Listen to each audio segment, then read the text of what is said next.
Hi, everybody. Welcome to our Section 3 office hours session. My name is Chris Richmond. I'm with ICF. I'm accompanied today by a number of ICF trainers who will be answering questions verbally as well as in the Q&A box, Janine Cuneo, Tiara Howard, and Andalyn Nesbitt Rodriguez. As John mentioned, we do have a very special guest today. I'm very excited to be able to introduce Sone Davayan. She is the Section 3 and MIMBY-WIMBY Compliance Administrator with the Housing Authority of the City of Los Angeles. And so we're really pleased that Sone agreed to come and speak with all of us today and share her experience on how they got up to speed on Section 3, what they've been doing, what else they still need to do, and just hear about her experience. So Sone, thank you for sharing with us today, and I will hand over the slide controls to you. Good afternoon, everyone. Thank you, Chris, for that wonderful introduction, and thank you to the entire ICF team for the opportunity to be here today. I'm excited to share with you all our HACLA Section 3 program to walk you through the process of how we got up to speed and how we're administering a Section 3 program at the Housing Authority of the City of Los Angeles. But before I do that, let me introduce myself a little further. I have been in this role for about 10 years. I was part of the team, very instrumental in drafting our agency's Section 3 policy under the old rules, and then again in 2020, 2021, transitioning over to the new rule and setting up the processes on how to execute contracts that are subject to Section 3 and further monitor those contracts for the entire agency. So with that, let me just get started. I think one of the very first things to do was when the new rules came out was understanding the new rules. What was it about? What was the intent? And what is it that we needed to change? So that meant reading a lot of materials, and I read a lot, and there is a lot of materials to read. So I started with the preamble to the CFR, which I found very long, but also at the same time very helpful. I went through it, I highlighted just because that's how I learn, and took notes as I was reading on what was applicable to our agency and etc. So when I got to reading the CFR itself, it all made more sense because now I understood better what HUD was thinking and how they approached this and what changes they wanted to make and why. HUD Exchange website also has a lot of wonderful information. I found those useful. I'm still using those to date. Whenever I have questions, I in no way consider myself an expert and know the answers to all the questions. Every now and then I'll get questions from our vendors or from our staff that I'm like, oh, I'm not sure, but let me check. And I think at least knowing where to find the answers is important. And a lot of it is embedded in our internal policies and documents that I created throughout these last months and years, and also in the HUD Exchange website. And attending trainings and these office hours, just like you all are doing it. I think Section 3 is a program that we constantly have to learn and improve ourselves on. It's never stagnant. I always improve my knowledge and change our processes based on our understandings and what we learn, even from our vendors based on their questions. So what did we do? Well, very first, after learning about the Section 3 and understanding what the new rules were about, we developed internal resources and materials to administer our program. First was updating our internal HACLA policy and procedures, and then tackling our forms and documents that are going to help us to administer the program. That meant a lot of revisions to our old forms, but also looking at HUD suggested sample forms and incorporating all of those elements into the new form and understanding what's going to work for our vendors, making it easy for them. Initially, for example, I had an idea of very short, sweet, like one-pager or maximum two-page documents for our vendors. But then after a few months, they were in circulation. I realized that our vendors do not know the definitions, do not understand the new hiring priorities, etc. So then I started adding the definitions and other additional guidance embedded into the form. So now our forms may be a few pages longer, but all of the information is there, and that works for us. That's what we realized. We also updated our process, internal process, the workflow, how we go about identifying which contracts are subject to Section 3, including the Section 3 language in our solicitation documents like IFPs, RFPs, or QSTs for small purchases, and also making sure that we have a clause in our contract. After all of this was done and I was confident enough in my knowledge of Section 3, I started conducting internal staff trainings and contractor trainings. And one of the things that I recently implemented, and I shamelessly copied hot on ICF more particularly, is doing office hours like this with our vendors. I did not want to hold trainings with our vendors where I speak for an hour and then this is the end, now you go and submit the documents to us. But I wanted it to be an interactive process, so I mirrored it just like these ICF sessions with office hours. So I do a brief 10-15-minute presentation on our forms and what is expected of the vendors, and then I open up the microphones and we do a Q&A session, and they all learn from each other's questions too. And I time these sessions about 10 to 15 days prior to when their reports are due, so then it helps them complete their quarterly labor hour benchmark reportings and submit to us. So as part of our process, in addition to having the language in our solicitations and contracts, the Section 3 contract clause, which HUD actually has as one of the sample forms on HUD Exchange, we also created forms, right, as I mentioned. So I listed some of the forms that we use here that have helped us a lot with being very structured and organized, and also helps us to engage in some of these qualitative efforts that are required of our agencies. We start out with a procurement request form. This is an internal agency form, and this is just identifying what kind of services or products or services we want to procure, and it comes to a sign-up to a number of individuals internally in the agency. One of the sign-ups is myself, where I will identify based on the source of funding and the type of services to be performed, if it's applicable to Section 3 or not. Then that will trigger the contract administrators and buyers to release the right templates to go out for ISCs or small purchases, and then use the correct templates in the contract to make sure that we have the Section 3 clause in the contract. We ask all of our bidders to submit what we call a Section 3 economic opportunity plan. It's a document where they will state that they will comply with the Section 3 requirements, with the numerical goals, the labor hour benchmarks, and identify any training or other opportunities that they may be able to provide to Section 3 workers if awarded a contract with HAGLA. Of course, we want to identify if they're a Section 3 business or not, so we have an internal Section 3 business concern certification form, because we know if they qualify as a Section 3 business, that's going to matter for their labor hour calculations. And then if they committed to hire a Section 3 worker, they will submit us a job order form. This is basically a job bulletin, a job announcement to help us identify Section 3 workers from our public housing sites to refer to our contractors for consideration to hire into these openings. We use a Section 3 worker referral form that we send out that workers' information and resume and certifications to the vendors to consider them. And once the worker is hired, they use a Section 3 worker certification form. Part of it is completed by the employer, part of it by the employee, and then we receive that form, we verify that, and we record it.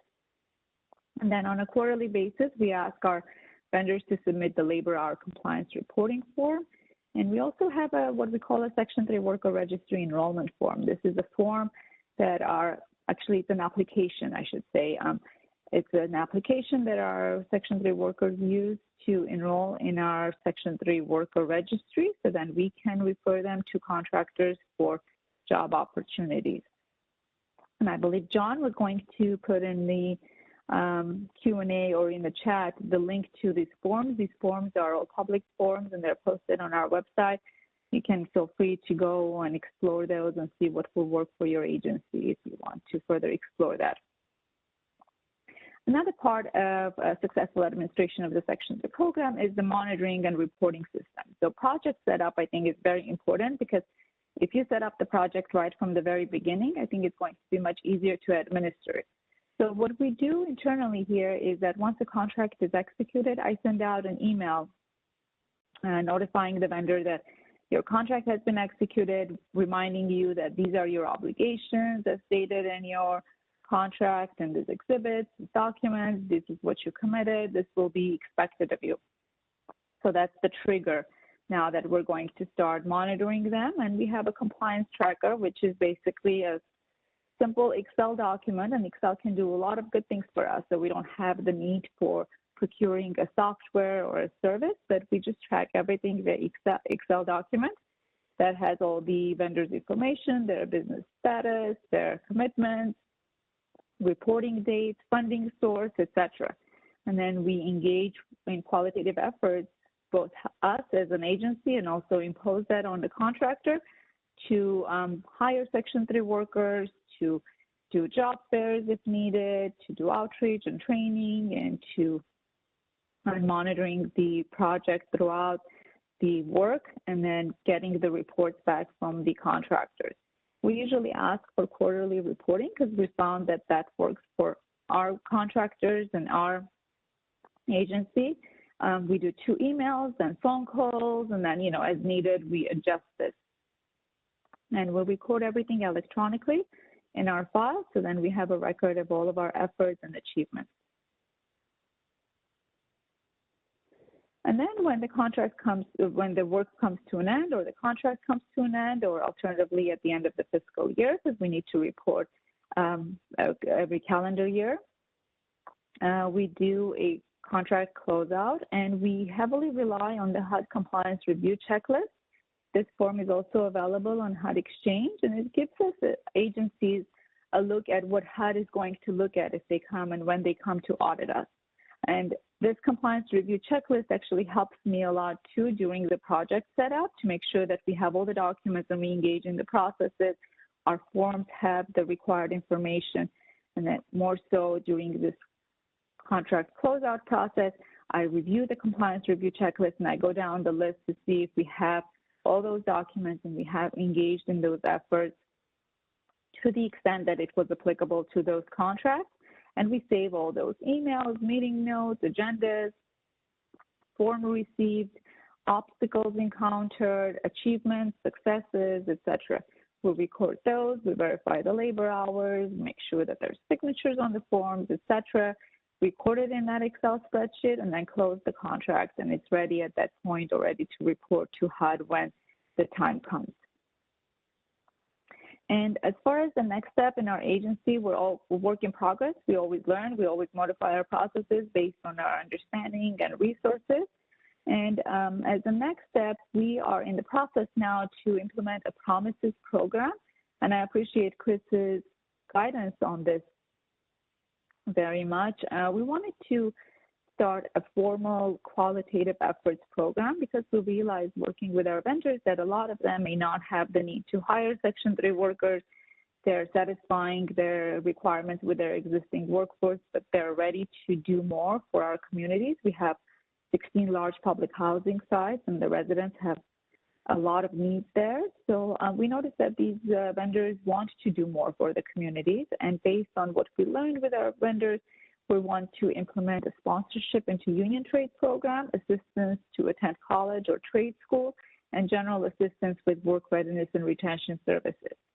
So we're hoping that in the next few months, we will finalize this program, have it for adoption and approval to our board, and then implement it and work with our vendors so that they can provide these additional services and qualitative efforts to our residents and Section 3 workers in the communities that we serve as additional support to them to satisfy and realize the HUD Section 3 intent.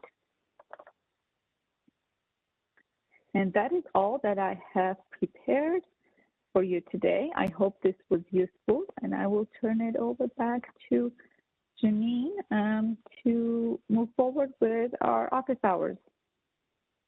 Thank you so much, Sone. Excuse me. It's great to hear how someone's tackling this new rule. I know it's not small for many people out there, and it's and we really appreciate you letting people see your documents as well. As Sone noted, that those are on their public site, and so sometimes it's always nice to just see, oh, how much does someone else develop X, Y, or Z tool? So we appreciate you putting that on a public site so others could also look at it possibly to replicate and utilize for their own program.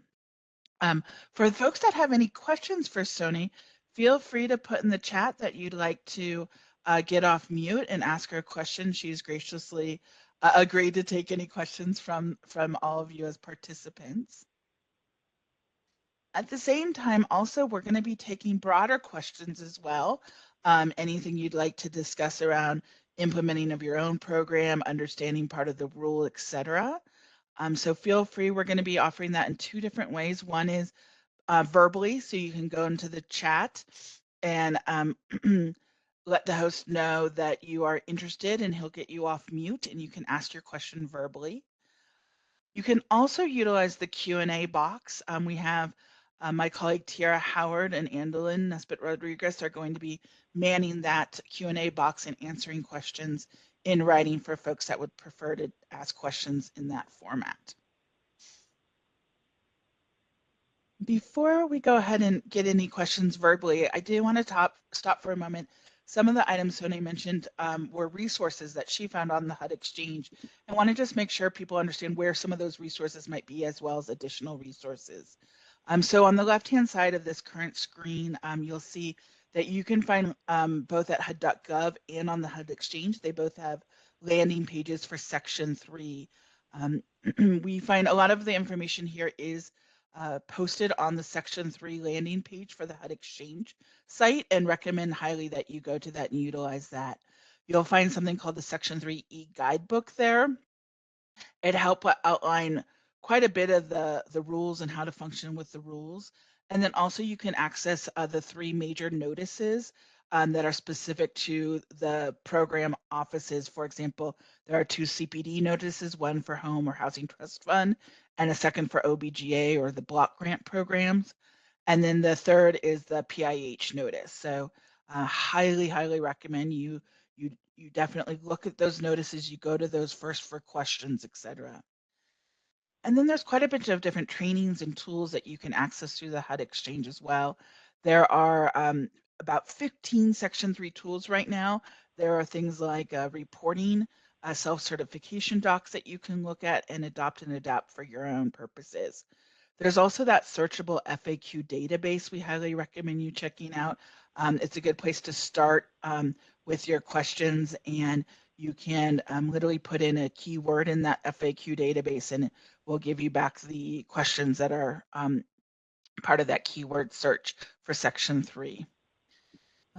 There's also some additional demos or tutorials, like an IDIS demo tutorial for you, as well as excuse me, a CDBG-DR MIT grantee video and a Home Housing Trust Fund video. So check out the different resources you can find on the HUD Exchange in order to access tools, notices, tutorials to keep moving your understanding of this program forward.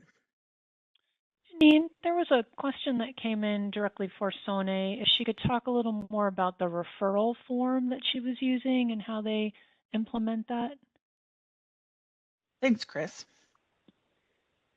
Thank you. Sure. So the referral form is basically a simple Word document where we have a few columns, and we use the Section 3 workers' name, a telephone number with a section there reserved for their certifications, past experience, trainings, anything useful and applicable to the job that we're referring to them, so that we use that and send that to the vendor, to the contractor, along with their resumes and certification forms that they may have, to consider them for interviews and schedule them for the next process in the employment process.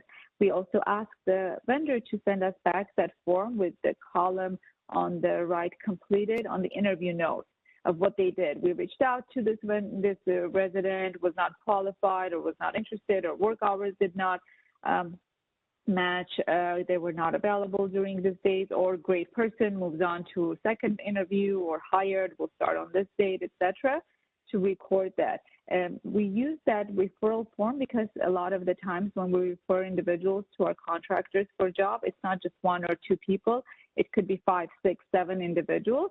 So we wanted to have a document that we could record it for our purposes too, right? So that we are organized on our end, knowing that this was the job and we refer these 6, 7 individuals. Now I can go back to the contractor and say, on this date, based on this form, we referred 7 individuals to you. What did you do with that referral? Because it's not just sending them names of residents, but it's also what else did they do afterwards? Did they engage with these residents to invite them for interviews? And if they did not hire them, what was the reason? And based on their comments that we received from that referral document, then we know if that person, let's say, was great, was hired, wonderful, then we will wait for their labor hours report and the forms to be received. But if they mention something about in their interview notes that, oh, they didn't interview well or something happened, then we want to follow up with that worker to assist them with the soft skills and resources. And this is where our Promises program comes in, that we want to have a work retention and readiness and soft skill services for our Section 3 workers to help them with these interviews and resume preparations, how to present themselves, what to say, what not to say, etc. So it's basically a simple Word document that just works for us, like with a few columns. That's great. That's really helpful. Thank you, Sonia. John, do we have any questions, verbal questions coming into the chat yet for anyone? Yes, we have Victoria Tolliver. Victoria, you are unmuted. Thank you. And we want to like to say thank you to the presenter. You gave great information. It'll be very helpful. I appreciate that. And 2 questions. One, separate policies and procedures for PHAs and entitlements. And the reason I'm asking this question is that in Wisconsin, we're working on a statewide section, trying to combine everything and offer information to both entitlements and PHAs. And we're working through whether we should do separate policy procedures for PHAs and a separate one for entitlements. And then my second question is, how did you go about recruiting contractors? We're having issues with trying to get this information out to contractors. Maybe I'd like to ask Sonia, do you have any answers on the contractor? Do you have any experience that you'd be able to share? Yes, so, our departments, we're very decentralized at the Housing Authority of the City of LA. We're one of the largest housing authorities. So our departments do the process, but we in general services help them. What we have done here at the Housing Authority is we combined forces with the City of Los Angeles, who has an online advertising forum.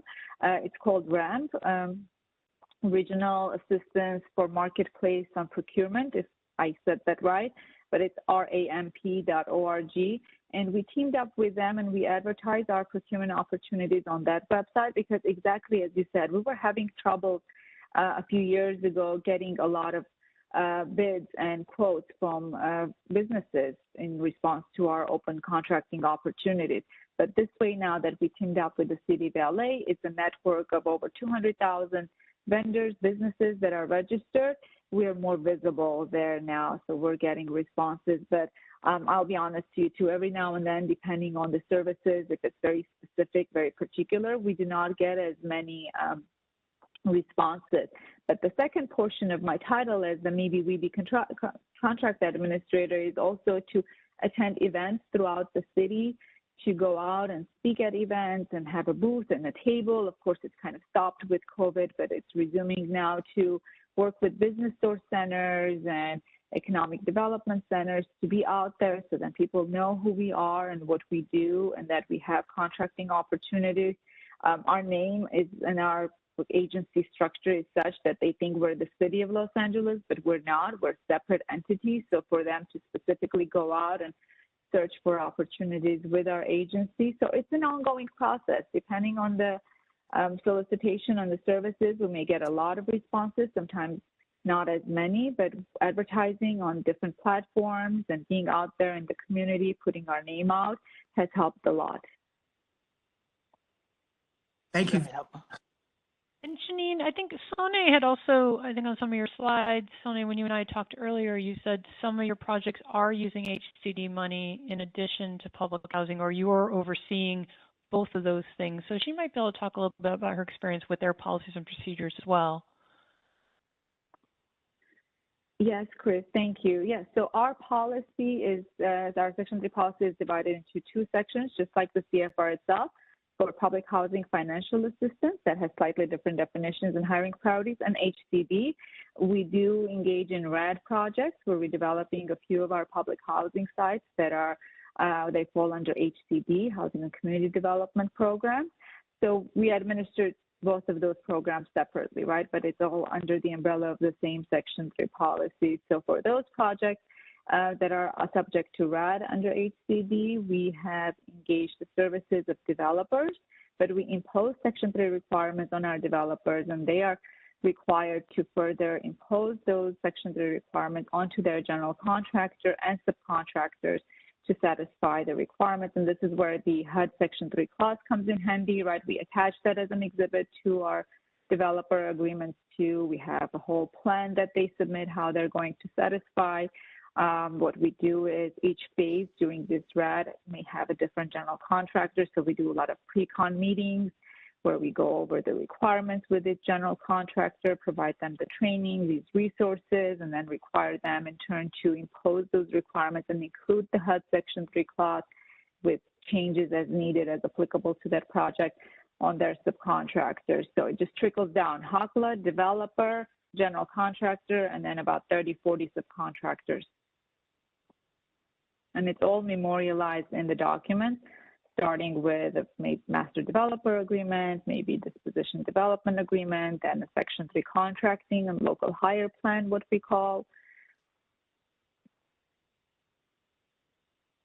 That's great, Sona. Thank you so much. That's really helpful. I think additionally for your community, and I'm so sorry, I just completely forgot the individual name that asked the question, so my apologies out there.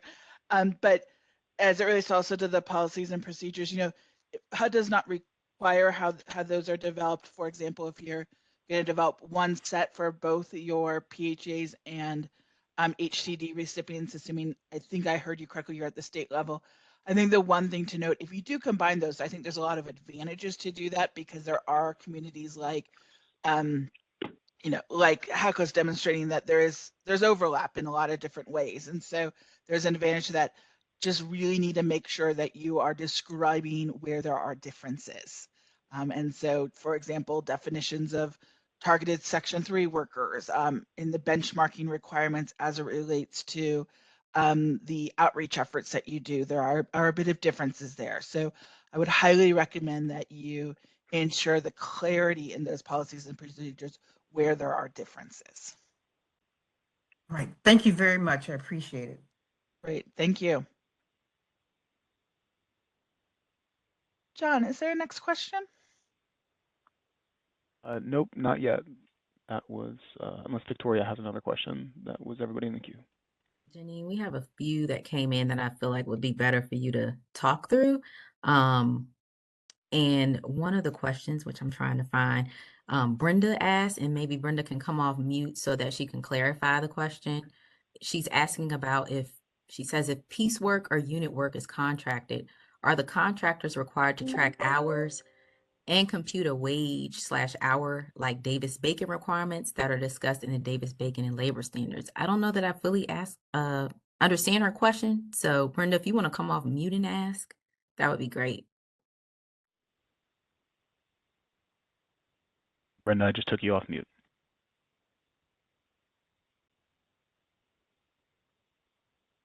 Brenda, are you there by chance?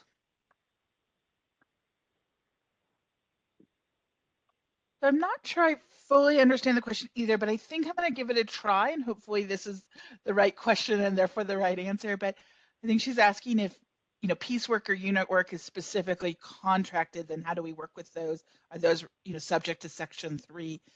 I think, as Sona has mentioned a little bit here, it's not just your contractors, but it's their subcontractors as well. And so it's all folks that are working on a project that is deemed applicable to Section 3 or triggers Section 3. So I think it's good to note here that if, for example, you do have some contractors that are subbing out different types of the piecework that's happening on a project, if that project is triggering Section 3, then it's contractors as well as subcontractors that need to comply, need to report the labor hours, and that needs to be all combined and added together in order to define and verify if you met your benchmark. So hopefully I understood that question and providing the proper answer as well. Well, we're maybe waiting for another, excuse me, person to come off mute. I think the one exception to that, and just always want to make sure people are remembering, is the professional service labor hour exception. And for those that don't remember this, this is for non-construction services that require an advanced degree or some type of a professional licensures. They are excluded from Section 3 final rule. So examples may include like contracts for legal services or accounting services, architectural or civil engineering services. Those can be exempt, meaning you don't have to count their labor hours towards the project. And if you think about why, HUD wants to ensure that this final rule emphasizes the requirement to prioritize low and very low income workers.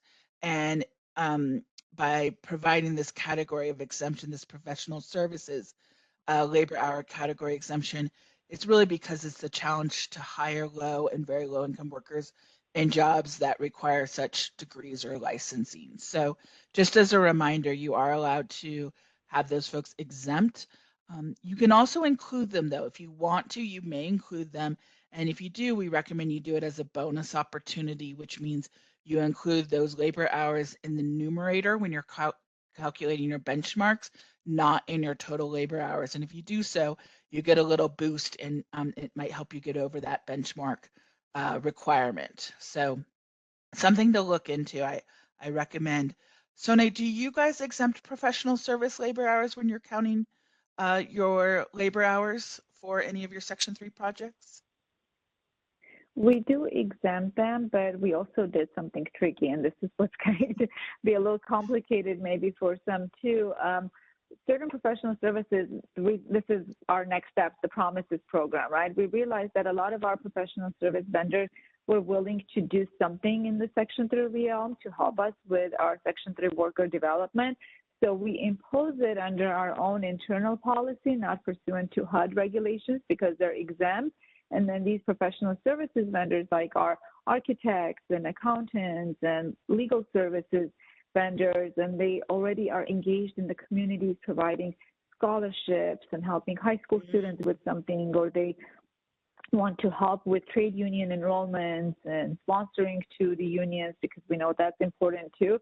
So that's why we wanted to formalize the process so that we can impose these Section 3 requirements pursuant to HACLA's policy on these professional services vendors and do some of this qualitative work to help prepare Section 3 workers to construction jobs or help some of the younger generation with aspiring to go to college, or if college is not the right path for them, to go to a trade school. We have LA Trade Tech here locally, very close proximity to our public housing sites where we are, that a lot of the youth graduating from high school can go there. With the new rule, we're trying to develop partnerships with HUD Youth Builds, and sometimes these workers, they require some tools or some other services too that professional services vendors can jump in and help the workers. So we are going to impose a lot more Section 3 pursuant to our own policy, but not necessarily count the labor hours yet. That's great. Thank you for sharing. Janine, we've had a number of people ask the same question. I think it might be something that you could explain or talk through a little bit, where they're saying they're hiring these contractors who already have staff. Like we understand the new Section 3 rule is not about hiring, but it is still about trying to have low-income workers as part of the workforce. And if these contractors they're hiring are not going to bring on a new staff and the staff already there would not qualify as Section 3 employees, what are some strategies that they can think about and to try to do recruiting or anything like that? Anything you can expand on a bit might be helpful. Yeah, so I think there's a couple of things to consider in this situation, Chris. And so I think the assumption here, and I just kind of am qualifying this in the question, is that the contractors that people are working with already have a, a staff, and again, the requirement section 3 is not new hires, but already has a staff that most likely won't hit that 25.5 benchmark. And so I think there's a couple of different options here to take. Is one, to work with them and talk about potentially now what are their subcontractors.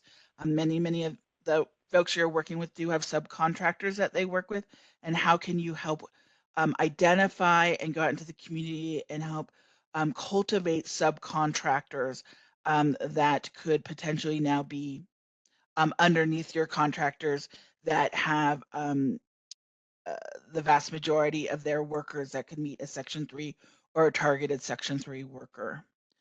Another idea you can consider, and this is a little bit more of a long game you're playing here, but consider what it means during the next year or the next 6 months, but a period of time in front of you where you are doing quite a bit of qualitative efforts. So you're kind of recognizing that you might not be able to hit your benchmarks right now or the contractors you're working with, but you're working really, really hard to bring in a new crop of contractors or work with the current contractors as they do, and when they do hire new, that you are trying to identify different apprenticeships that might be out there for their area of specialty, or you're helping try to cultivate with the workforce board in your community, and connecting this contractors with the workforce board for the new, for when they do new hires, that they are focusing on these low or very low income workers that could qualify as Section 3 or targeted Section 3. If you're a city, that you have outreach to your local housing authorities to find out whom in their residences that may be starting a new subcontract business, what have you. And so I want to encourage you to think about, the short and the long game of what are the qualitative efforts you can do, again, in the next 6 months to a year, and the outreach you can do to support your contractors when they do new hire, support your contracts when they're trying to find the subcontractors that have quite a few Section 3 or targeted Section 3 workers. So you might not be able to comply today or meet your benchmarks today, but as we know, you can do qualitative efforts. And let's remember those qualitative efforts, the goal is not that you're doing qualitative effort for the next 5 to 10 years because you're like, well, I can never meet them. That's just what I'm going to do. The goal of the qualitative efforts is to move you into a place where you are starting to meet those benchmarks. And so the goal and the idea is, let me develop a plan for the next 6 months, the next 12 months. I'm just putting out an example period of time for you where you then can put a goal for you and your community about what you're going to try to do to help your contractors meet that goal. Other things is to find what job fairs may be in your community and ask contractors or encourage them to think about going to those job fairs, or you yourself go to those, or if you already have someone else in your city or your PHA going, give them material or educate them on what Section 3 is so they can be part of that. We are going to be releasing in the next, I think soon, Thierry, you might have to jump on to tell me when, but we'll be releasing short videos. They're going to be about 20 minutes long. There's going to be one on the HCD for HCD recipients and another on PHA. And they're just going to be short videos about the basics of Section 3. And this is another example of a tool you can use. Many of you on this call are pretty steeped and understand Section 3, but you might have elected officials that don't know very much about it. You may have contractors that don't know, your procurement office. It can be a tool that not only helps remind you about the Section 3, but it might be something you could pass around. Or when you have a colleague going to a job fair, you say, hey, can you check out this video so you can also talk about Section 3 and advertise potentially to contractors or to job seekers, etc. So use the tools out there and put a plan in place so that you can get your contractors eventually getting to the place where you are all meeting the 25.5 benchmarking rule requirements, not just the qualitative. Sony, do you have any additional suggestions? Janine, that's pretty much what we do too. And then what I also could add to on the administrative side of it too is, yes, if that vendor, that contractor does not have the need to hire workers, there's nothing that they can do now. They're satisfying their requirements with the existing workforce, or that's what it is too. I put a tickler on our calendars and our tracking systems, and I follow up with them again in a few months again, depending on how long the process the project is or the contract term, because things will change. So in a few months, we may be having a different conversation with that vendor. So if it's a no today, it will not necessarily be no in a few months. So just check back with them later on again. It's a great point. We do have Irene in the queue who wants to be unmuted. Great. Irene, you are unmuted. Hi, I'm a housing accountant, work in town of Chapel Hill in North Carolina. So my situation is I'm not working for public housing and I don't know anything about Section 3. So they are the people, they work on this program. My job is just to file the report. So I have never received an email or any request from HUD. Can you tell me where I can find our last filing? Where is the old file we filed in the portal? And where is the web portal? So I believe if I'm hearing you correctly, Irene, and don't hesitate to jump in here to make sure I am hearing you correctly. So there are a couple places in order to do reporting. So if you are a housing authority, right now there is not a Section 3 reporting tool available just yet to folks. HUD will hopefully be announcing when that will be available, but at this point it's not. That does not mean you do not and are not required to, as a housing authority, to collect and maintain the reporting internally in your system or in whatever systems you create for that, and you keep that on file because you may get monitored on it. So you still have to be in compliance, but there's no system to report into for you housing authorities. For housing and community development recipients, meaning cities or counties, for those programs that trigger Section 3, you'll be reporting into the system of record for that pot of funds that you are using. So for example, if you are using home funds for a project that triggers Section 3, then you'll be reporting in the system of record called IDIS. And that's the system you report everything else that has to do with that project as well. If, for example, you are a grantee that is using CDBG disaster recovery dollars, then you'll be using that system of record where that project is reported to HUD, which is called DRGR. So it's dependent on, if you're a housing community development recipient, what system of record you're using for those funds that are contributing to that pot of fund, that project, excuse me. And then for the public housing authorities, the reporting tool called Section 3 reporting, or you might have heard it as S3R, that has not become available yet. And so it's a requirement for the public housing authorities to keep those records on file within your own file and be in compliance with the program such that when HUD either monitors or when the reporting system becomes available, you'll be able to follow the directions at that time in order to submit what records they require. So where can I find the last time we filed it? The old files. Oh, do you mean the old Spears system? Yes, because I'm not very new, but I'm new because I have never been working on this. So public house, I work for public housing only from the accounting side. I have no idea about what you are talking about, IDIS, which program. I really have no idea about it. So I just try to find all the file to get some sense about it, but I don't have it. So where I can download it? Do you know when the last time we filed it? It's a great question, Irene. So previously, the housing authorities and also cities and counties reported into a system called Spears. That Spears reporting system has been taken down by HUD and is no longer available. I am not aware, Irene, on how someone can access the old submissions to that. We can ask HUD on your behalf, but I am not aware of how to do that. That's not been something that has communicated. It's been taken down, and my understanding is no one is able to access those old files at this point.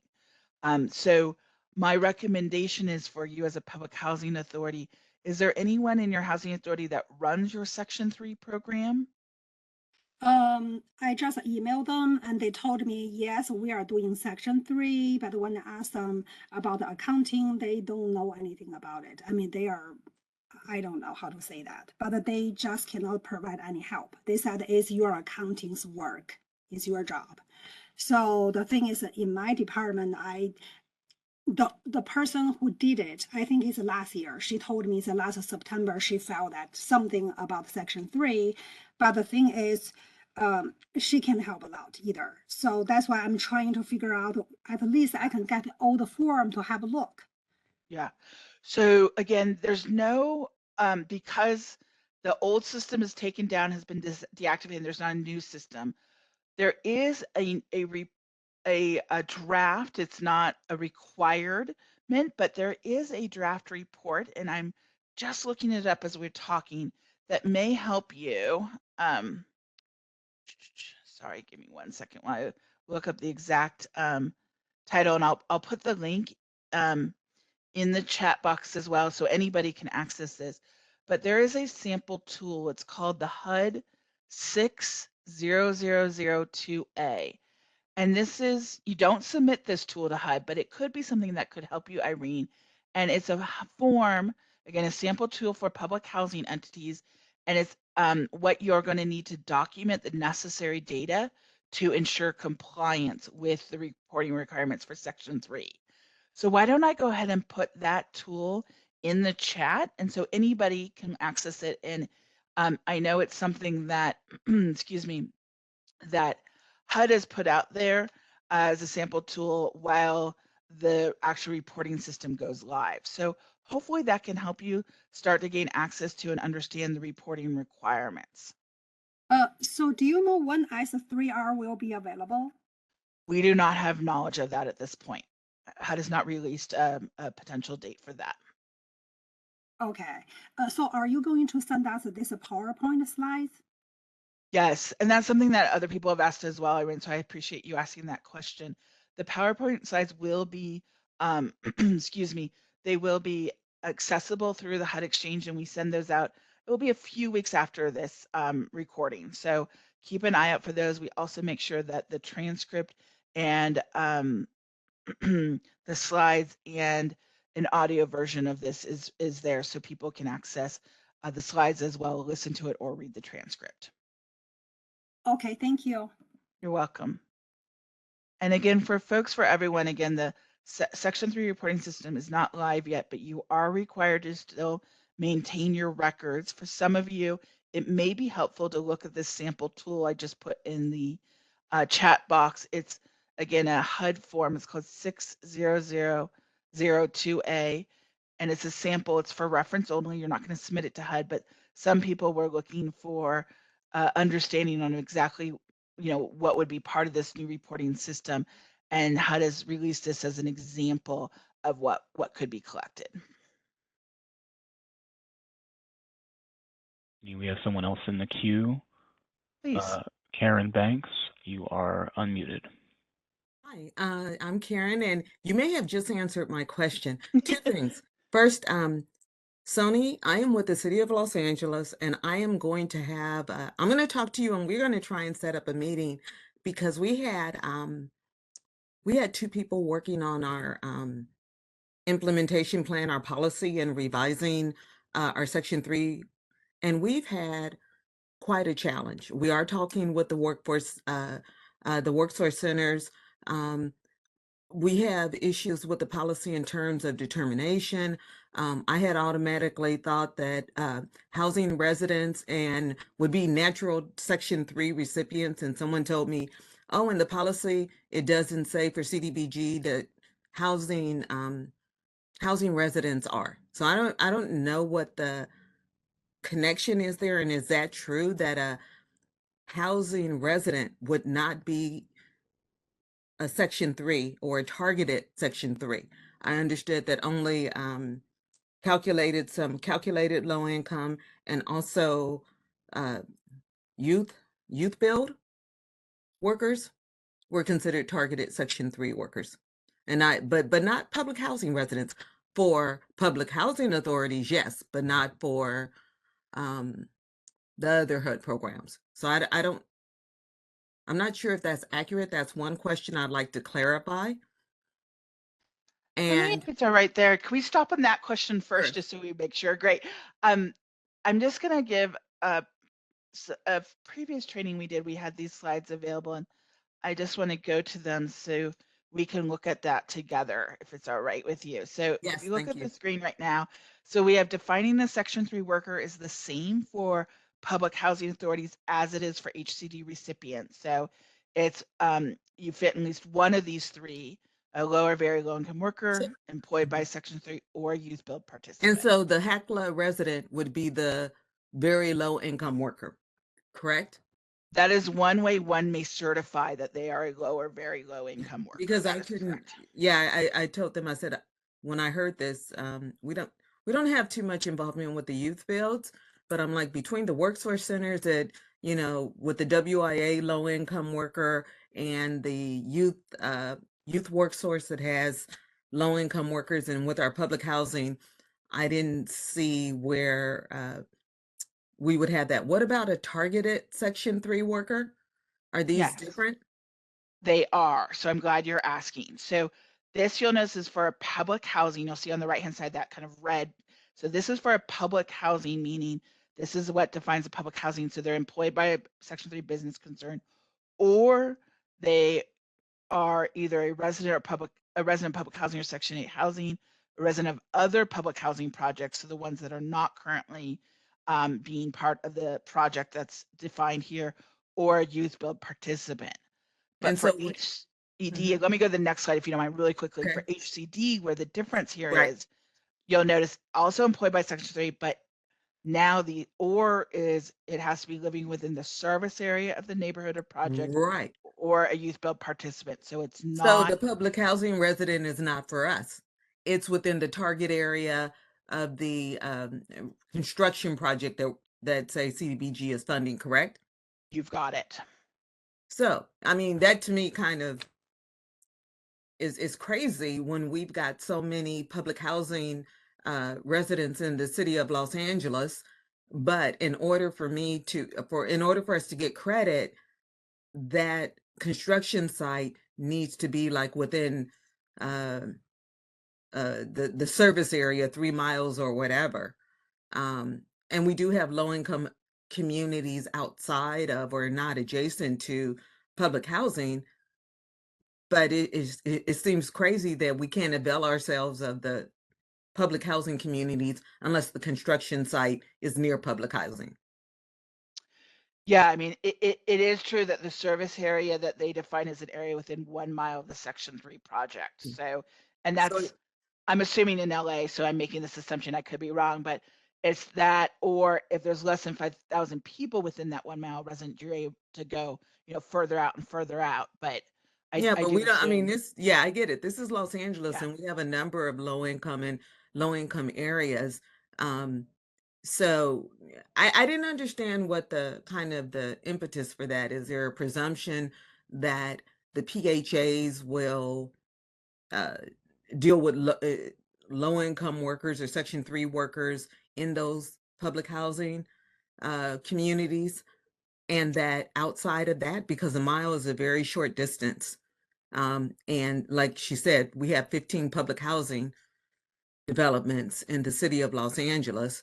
And for all the CDBG construction, that would mean that in order for us to, cooperate fully, we couldn't even use public housing residents For unless the targeted construction site Section was 3. For Section 3, you targeted. could, but for targeted Section The 3. targeted, right, right. Yeah, I just want to be clear on that. Yeah, I apologize. I wasn't part of the defining of the new rules, so I don't know kind of the decision-making process behind Yeah. some of these I items. just wanted to understand that. So that was Yeah. one.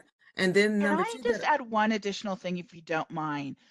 Is if any of your projects, though, are what are considered multi-funded source projects, so I'm going to go ahead and show you another screen on that.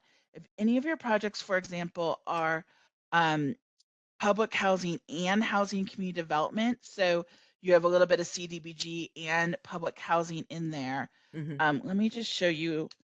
This is a screen that shows you how to consider those. And so on the top row, you'll see if you have a public housing and a housing community combined into one project, you are allowed to define it if you're HCD, meaning you are the city, either following what's called subpart B or C. And just a reminder, B is the PHA definition of targeted section 3 and Right. C is the HCD. So if you do have a project that's combined, you can work with the housing authority, but and our recommendation is you do choose the same as the housing authority just to make everything easier for reporting. So if any of those CDBG projects you're talking about are ones that are combined with the housing authority, you can consider this potentially a multiple funding source project, which means then you as an HCD can either follow B or C in your definition. And so you may want to consider following B. That's a best practice we would recommend, not Okay. didn't have to. But that's one thing to consider. I know it doesn't help you maybe for all of your CDBG funds for that targeted section 3, but just want to make sure you know of this. That's good information, and that will help me because we do fund some, or we fund HACLA with some CDBG, and then also HACLA has a choice neighborhood grant. So there's some projects where we're leveraging funds and we make commitments to support those efforts in public housing.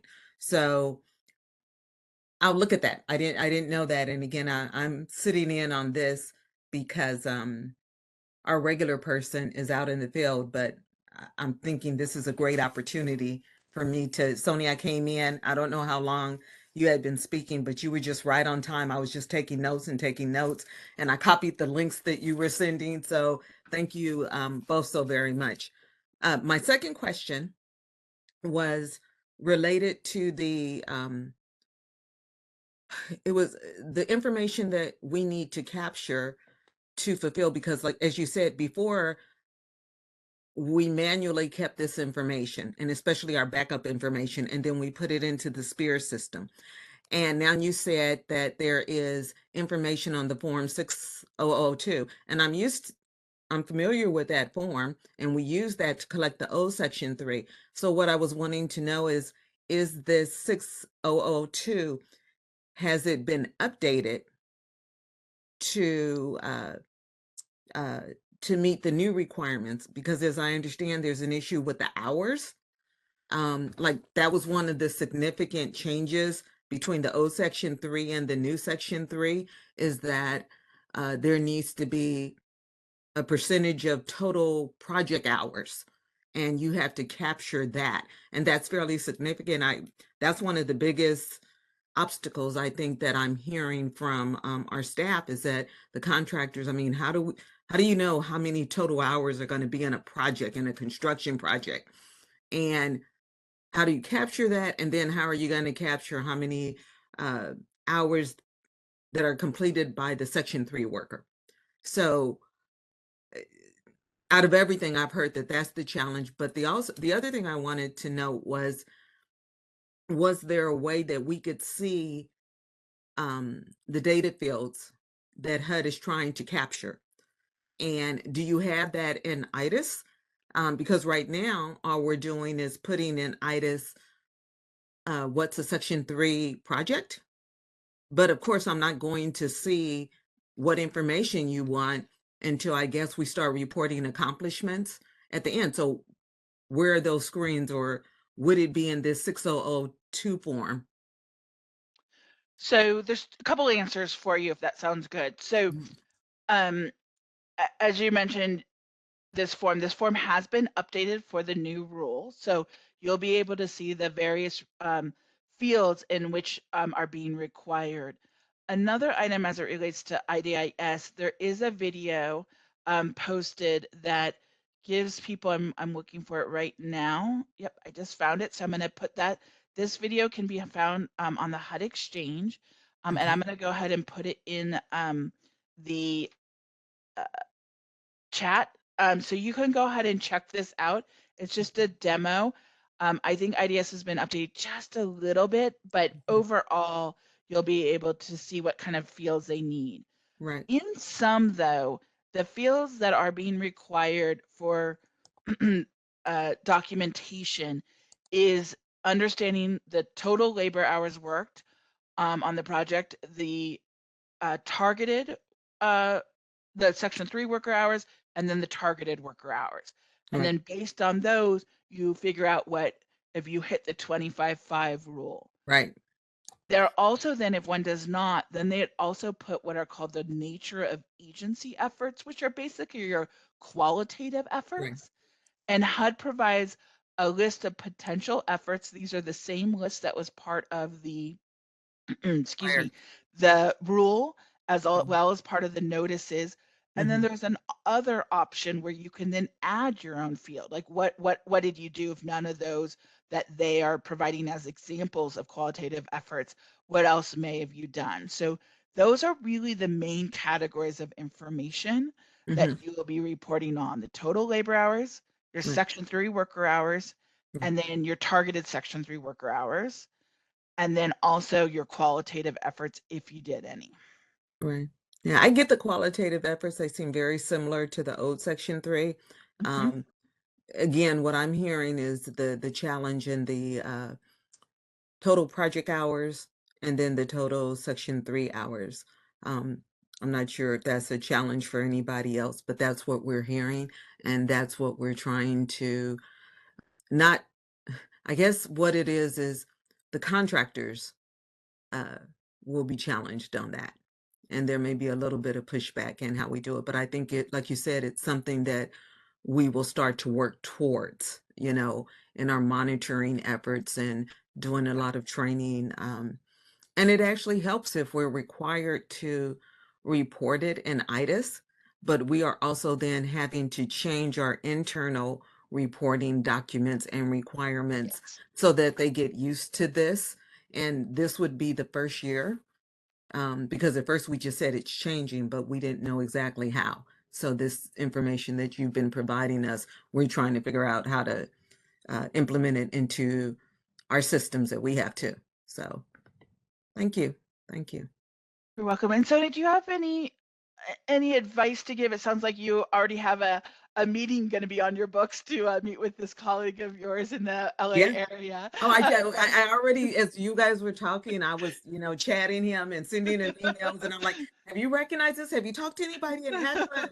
He's like, he's telling me, no, but I've met with the EWDD people and I've met with the WorkSource folk. And I'm like, well, but one of his challenges is I think he was under the misapprehension that we wouldn't be able to use Hackla, and I thought we had before. So I will talk further with him, and we talk probably with a different arm, because we work with our Hackla colleagues on, like I said, the Choice Neighborhood Grant. We've made a commitment. We've got projects funded there, and we have future projects we plan to fund and support, and also that align. But that's a few projects. We have other projects in other low-income areas that are not within a mile of public housing. So we can't take advantage of that, but at the same time, I'm also trying to figure out what's the incentive for even working more closely if you don't get credit for it, and I'm thinking not like um a program administrator, but more like a contractor. Yeah. What's the benefit, So I just want to And make sure I have a full understanding. Yeah, and remember your targeted Section 3 worker hours are only 5%. So it Hmm. is this much smaller number. Your Section 3 are where it's the 25%. So something, that's where it probably is an advantage and an incentive to work with your housing authority, because that is one way you can demonstrate certification towards that lower, very low income worker status for a Section 3 worker. Okay. Okay. That sounds good. Thank you. Sony, any additional thoughts there? Janine, your answers were comprehensive, but I'll add two quick things for everyone's benefit from our perspective. So I think reading the preamble of the Section 3 regulation and understanding the intent, I think with HUD, correct me, Janine, if this is not accurate, the intent was to put a larger emphasis on HUD youth-built partnerships in the new rule. So then that's why the priority for targeted Section 3 workers, one of them is HUD youth-built participants, and we find that we're exploring these partnerships now ourselves at HUD to enroll our youth into HUD Youth Build programs, so then they can be part of the targeted Section 3 worker hours. And secondly, I think if we're struggling with targeted Section 3 worker hours, this is where the hiring new individuals into their workforce comes in. And then at that point, Karen, and they can hire from the neighborhood within that 1 mile radius. And then hopefully if the project is close to a public housing site, then they will be from there, because the idea of the funding for the HCD programs, like we do a lot of RAD and the CNI, as you mentioned too, we're doing work in that area. So the idea is the money is being spent in that area, so the individuals from that area should benefit. So the focus is to uplift those communities, because these projects, these funding sources are not just for a particular building to build a housing unit, but to revitalize economically the entire community. That's why the 1 mile radius. But yes, for highly densely populated areas like Los Angeles, 1 mile does not go further. Like, it's just 1 mile, because we're way over 5,000 people in that 1 mile radius. And contractors a lot of the times use LCP Tracker, and LCP Tracker has good modules and resources that the contractors can identify easily who are their Section 3 workers and targeted Section 3 workers. So that's a software that if the contractors are using, it will help them calculating labor hours. Thank you so much. Those are great. And we have someone in the queue. Brenda B. Craft, you are unmuted. Good afternoon, and thank you for holding these office hours. They're very good. I had a question about piecework or unit work that's being contracted. Some of our developers are using that as a reason why they cannot report their labor hours, is because they're doing piecework or unit work. And I didn't see where HUD had addressed that anywhere in their guidance. And I did find that Davis-Bacon, even though that is a different program where they need to compute the hourly wage, I was wondering if HUD was going to have any kind of addition to some of their guidance where they can address this, because I would think that the contractors are still required to track the labor hours, which means they would just kind of have to go out of their way to figure out how many hours the person put in. Am I correct in that? We define, do you mind, Brenda? Do you mind to define piecework or unit work? I just want to make sure we're on the same page of what exactly you're Piecework, talking about. it would be like, instead of being paid by the hour, they're paid by the amount of brick that they lay, or tile that they lay, or how much drywall they put up by piece. Yep, And great, thanks. I want to make therefore, sure. Yeah, the contractors apparently then don't care how many hours it takes for them to finish it, because they're paid by the piece. Yeah. So I think anyway, there's you two can things to address that. consider on. Yeah, there's two things to consider on that example in my mind. Is there is a clause, and I know it's in one of the notices. I believe it's the Housing Authority notice, but it might be in also the CDBG. I know it's in the final rule, which is about the good faith estimate that one may need to look at. And that's basically your good faith estimate on labor hours. And it permits, it's a temporary exception. So I want to be clear, this is not something someone should be using all the time, but it's a temporary exception for contractors or subcontractors that either haven't been subject to reporting for labor hours or are not currently operationally set up for those, and that they could track a good faith assessment of their labor hours for their full or part-time Section 3 workers based on like time and attendance records, as an example. Right. And so again, this is temporary, is what the final rule says. So it's not something you can utilize always, but it's something to consider as it relates to that piecemeal work.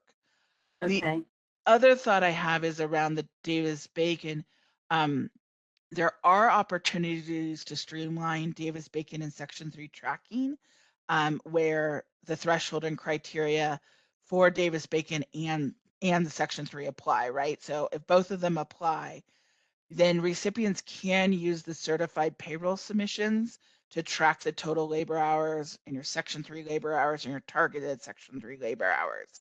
And then the wage determination that will apply to the particular project should be determined by obviously the grantee prior to the contracting.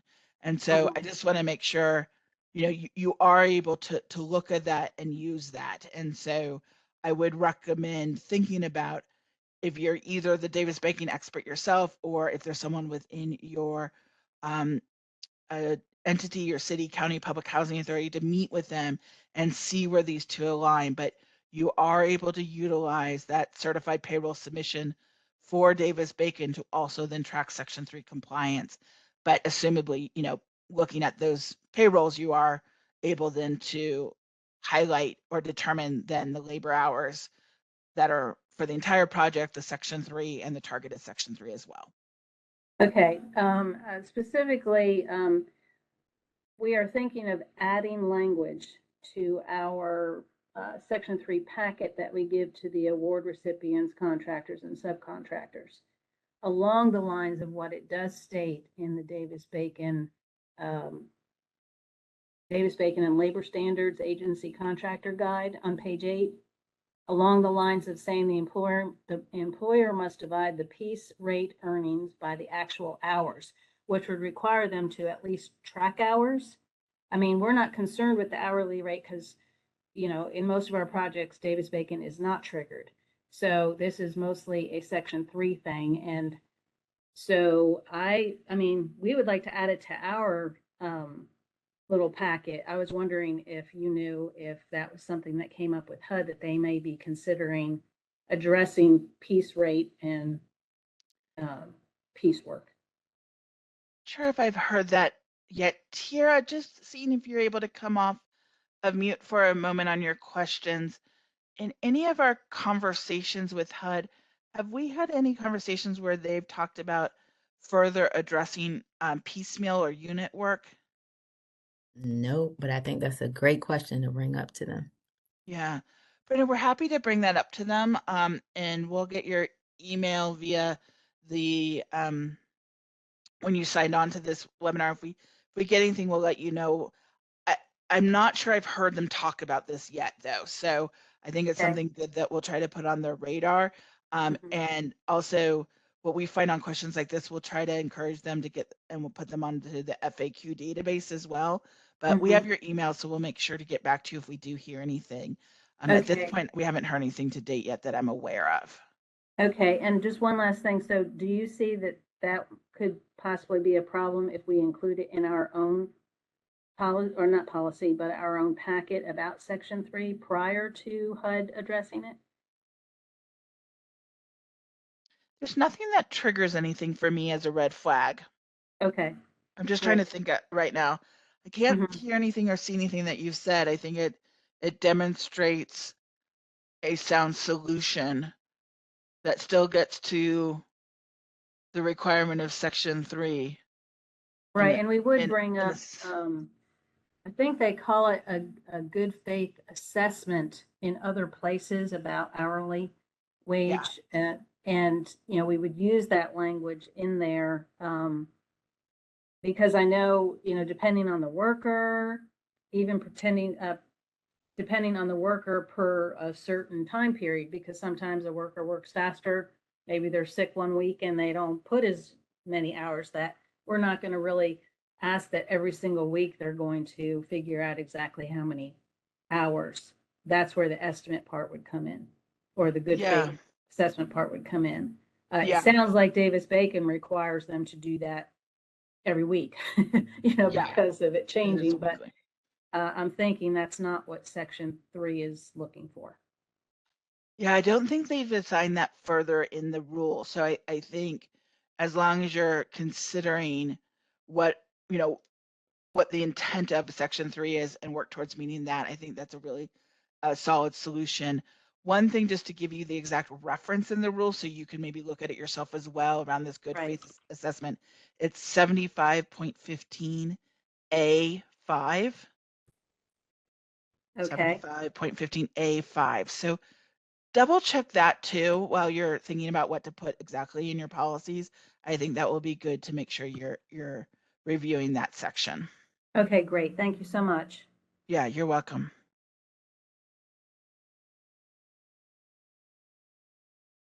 John, do we have any additional questions coming in verbally?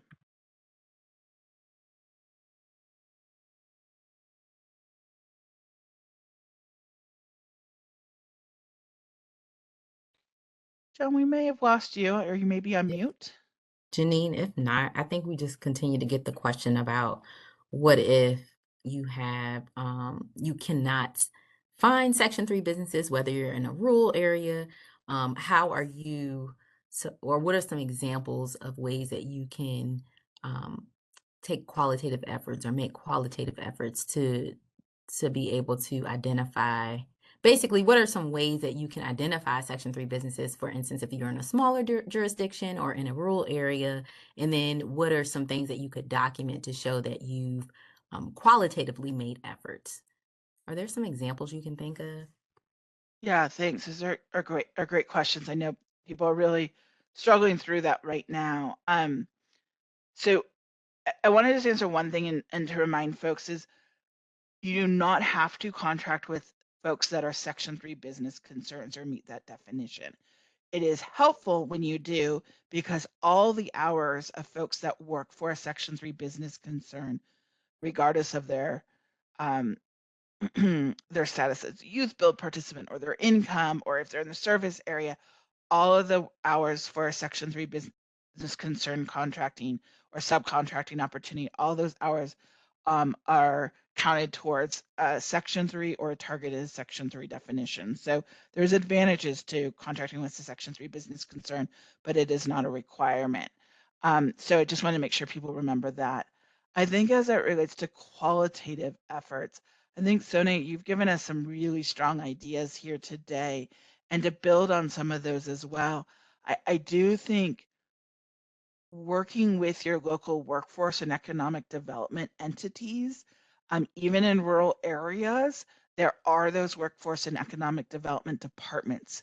They might have a larger area in which they work with than maybe cities or larger cities have, but those workforce boards, those economic development departments, they do and are often thinking about how to support small businesses and folks that are lower income in the workforce field. So I do want to heavily recommend you do that. They often offer different type of job fairs. They often partner with the Small Business Administration in order to develop different type of apprenticeship programs. So I think I strongly recommend connecting there. There's also an entity called apprenticeships.gov. That might be something you want to look at as well to see what type of opportunities or apprenticeships might be things that you as a community can cultivate. Maybe it's yourself individually at that city, county, or housing authority in your rural community, or it might be in conjunction with your small business authority, your workforce board, etc. So how can you partner with others in doing that? Other And things you may, Janine, oh, please. one more thing too to add to that for businesses, working with your Chamber of Commerce, some, even if you're in a rural area, there may be partners that work closely with and provide business development services. So is there a way to coordinate with those entities or those partners and organizations to figure out, you know, what type of businesses do they serve? Is there information that you can share with them that they can then distribute to their members, as well as working with the minority business owned as well as women business owned. I know there's a registry. I live in Virginia. I know there's a registry. And so is there a way that you can go research the registry, look and see if there are any businesses in your community, and are there ways that you can do outreach, maybe email them, and then just document those efforts? Those are just a few things that you can do. Thanks, Tiara. Another idea too is many of you might have local community colleges or vocational or technical training institutions. And so how can you connect with them both for the different trades that you're thinking about for the workers and trying to help connect the workers to potential contractors, but also there might be things like business um, educational opportunities through that community college or vocational or tech training about entities that are contractors that are trying to start their business or get a little bit more business acumen, and so are going to those colleges. And so that's not also another good opportunity to see if you can't connect with their maybe career services department at that community college or vocational or technical training school to see about making sure they know what Section 3 is, what are opportunities that are coming up, how to connect with you back in your city, county, public housing authorities. So also look at those educational institutions, not just for the workers, but also thinking about those that might be trying to gain some business acumen in order to start or increase their small business for contracting opportunities.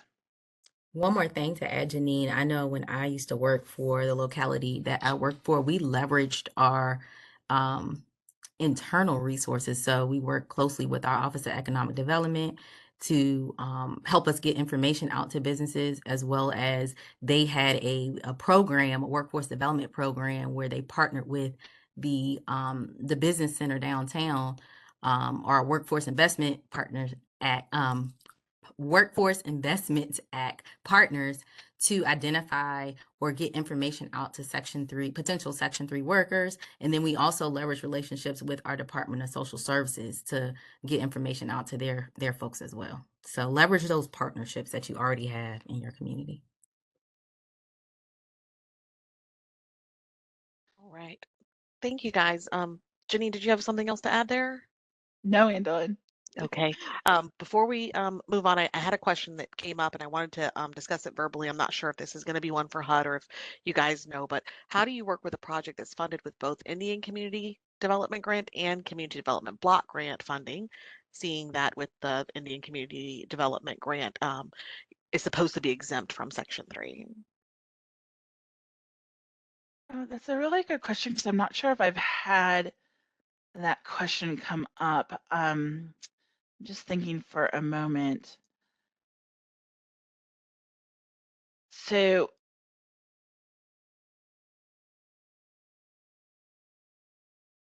just to pause for a moment, in Section 3, the requirements don't apply to contracts, subcontracts, grants, subgrants that are subject to the Indian Self-Determination and Educational Assistance Act or subject to any tribal preference requirement under NAHASDA, because they already provide preferences in employment training or business opportunities to Indian or Indian organizations. So they're not subject to Section 3 requirements. And so I'm just thinking out loud here. I think it may matter a little bit more on the specificity of this item or of this project or potential project in order to see if it triggers Section 3. So I think it matters what kind of funds are involved in it. If CDBG funds are involved with it and it hits the threshold and is also doing the type of work that makes it a Section 3 applicable project, like housing rehab, housing construction, or other public construction, my thought is that would trigger Section 3. It would be triggering it by the CDBG dollars that are included. That said, I think the specificity of this question is probably best that Andolyn, we get a little bit more information, maybe in the Q&A, or also you could always go to at HUD. There are what's called Section 3 regional point of contacts. Again, you can find those regional point of contacts names and emails on the HUD Exchange Section 3 page. In that page on the right-hand side, excuse me, there is a link to those point of contacts. And so I may recommend, this is one of those questions that may deserve a little bit more discussion in order to be able to answer it. Yeah. All right. Thank you so much. Yeah.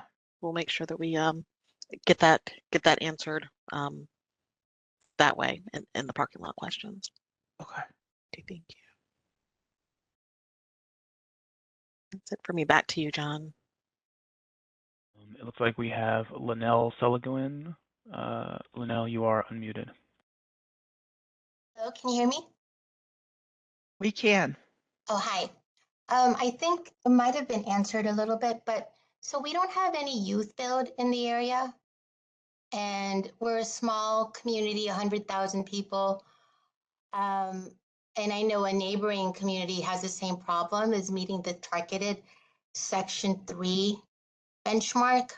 And the thing is, we don't always have construction projects or activities where Section 3 is, required. So I don't know what to do.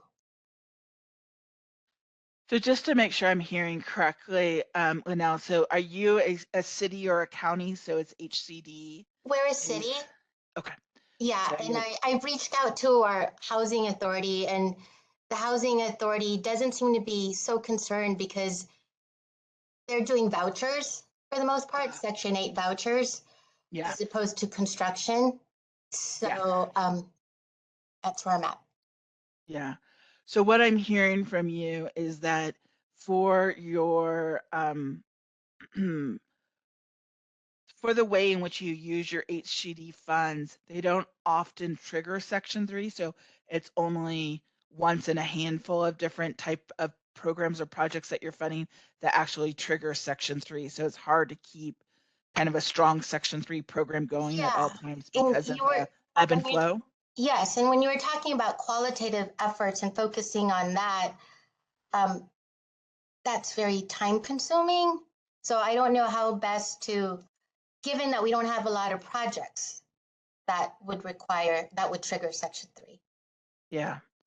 Is it something you had mentioned, and I really like this, Linnell, and so something we do recommend, is it something that you have talked to, again, your neighboring cities, your county even that you're within, and also potentially your state to try to talk about how you might be able to work as a team in order to do that? And so I know there's some states that are considering and or have maybe developed a one-stop shop as a state level in order to do advertising about different projects coming up, as an example. Or the state is helping to connect the localities to the workforce boards or helping to promote things through that. And so one thing to highly consider is not just your neighboring city, or as I think you mentioned, your housing authority, who rarely Section 3 is triggered for them too if they're doing housing choice vouchers, that look at your neighboring cities, the county you're in, as well as the state, because those counties and the state are often going to be triggered by Section 3, or maybe not often, but occasionally at least be triggered by Section 3. And so it might be worthwhile to team up to see what else not only they're doing, but is there a way to streamline some of your qualitative efforts together? So I'm in California. So who in the state, would it be HCD that I would reach out to? Yeah, I recommend HCD. I'm assuming you have like an HCD rep.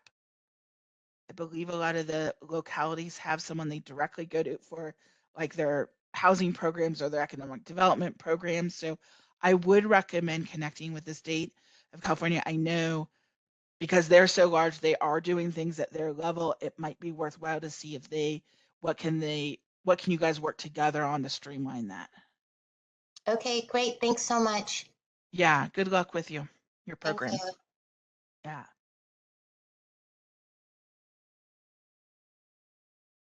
John, it looks like we're, I believe, at time if my if I'm looking at my clock correctly. Is that right? Yes, that's time. Okay. Is there anybody else in the queue for verbal questions? We can Nope. take one last one. Okay. That was everyone. Great. So it looks like I'm also seeing that a lot of questions came in through the Q&A box. It looks like over 50. So hopefully our team of folks, thank you, Tiara and Andalyn, for trying to get through almost all, if not all of those questions coming in. And Sone, I just want to say thank you so much on behalf of ICF and HUD for sharing your experiences at HACLA, as well as your personal insights on how to run the program and providing some additional support to the questions that came in about your experiences. I think it's really helpful to hear how other people are doing things, not just through ICF as a final rule expert, but hearing from the field. And so thank you so much. We appreciate it. As mentioned before, these slides and the transcript will be posted in the future. And we hope in 2023 we'll have additional office hours. We've been working with HUD and awaiting final okay from them, but the goal is to have some more office hours in 2023. So keep your eyes open for communications on that. And lastly, you should be getting a training survey. We love any comments back, any additional training or technical assistance activities you would like to see in the coming year. Don't hesitate to put that in the surveys as well. We're happy to hear from you and pass those along to HUD as well. So again, please take advantage of the resources out there. Go to the Section 3 HUD Exchange page. There are many tools. There's FAQs. There are the notices and the guidebooks to take advantage of and learn more about the program and ideas on how to implement it. Best of luck and happy holidays for everyone. And hope you had a great 2022 and look forward to hearing or seeing some of you in the coming year. Thanks so much and take care.